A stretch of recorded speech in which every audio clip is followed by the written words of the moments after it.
क्या आप जानते हैं कि बारूद बनाने की विधि और तोपखाने की तकनीक मुसलमान ही भारत लाए थे। मुसलमान अगर भारत न आते तो भारत के पास ना तो परमाणु बम होता और न ही दिल्ली और आगरा जैसा शहर। मुसलमानों के बगैर भारत रॉकेट टेक्नोलॉजी से भी महरूम रहता, क्योंकि इसे बनाने वाला टीपू सुल्तान एक मुसलमान था। मुसलमान अगर भारत न आते तो आपको समोसा, बिरयानी, कबाब, रोस्टेड और कीमा जैसे लजीज खाने भी देखने को न मिलते। यहाँ तक कि आप खिचड़ी से भी वंचित रहते, क्योंकि इसे बनाने की विधि मुगलों ने ही विकसित की थी।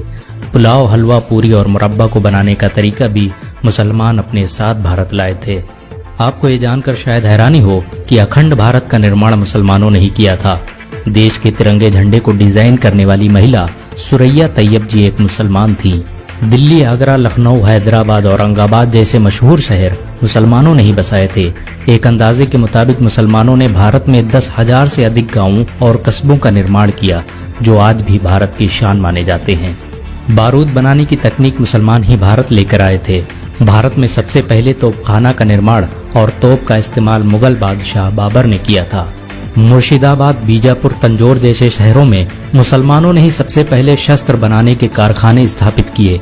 ये भारत के पहले कारखाने थे जहां पर बंदूकों, तोपों और रॉकेटों का निर्माण किया जाता था। मुसलमानों के आने से पहले भारतीयों को बंदूक बनाने की तकनीक के बारे में कोई अंदाजा नहीं था। अगर मुसलमान भारत न आते तो यहाँ के लोग सदियों तक इस टेक्नोलॉजी से वंचित रह जाते। आपको ये जानकर हैरानी होगी कि खजूर, फूल गोभी, नींबू, धनिया, सेब, संतरा इत्यादि के पेड़ मुसलमान ही भारत लाए थे। मुसलमानों ने ही भारत में सबसे पहले इनकी खेती प्रारंभ की, जो बाद में भारत की प्रमुख फसलें बन गई।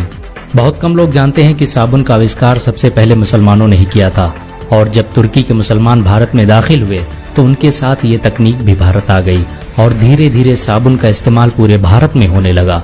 मुसलमानों के आने से पहले भारत के लोग रेत का इस्तेमाल करते थे।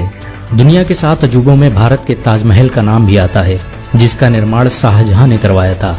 अगर मुसलमान भारत न आते तो भारत एक अंतर्राष्ट्रीय पहचान से महरूम हो जाता। मुस्लिम शासकों ने भारत में 6 लाख से भी अधिक इमारतें बनवाई, जिनसे हर साल भारत सरकार अरबों रुपये की कमाई करती है।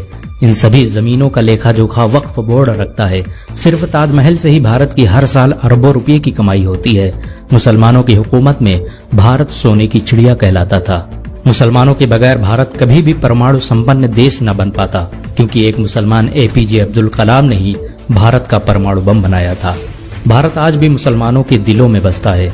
मुसलमान इस देश के लिए अपनी जान भी दे सकते हैं। अगर एक मुसलमान होने के नाते आपको गर्व महसूस हुआ हो तो इस वीडियो को लाइक और शेयर जरूर करें।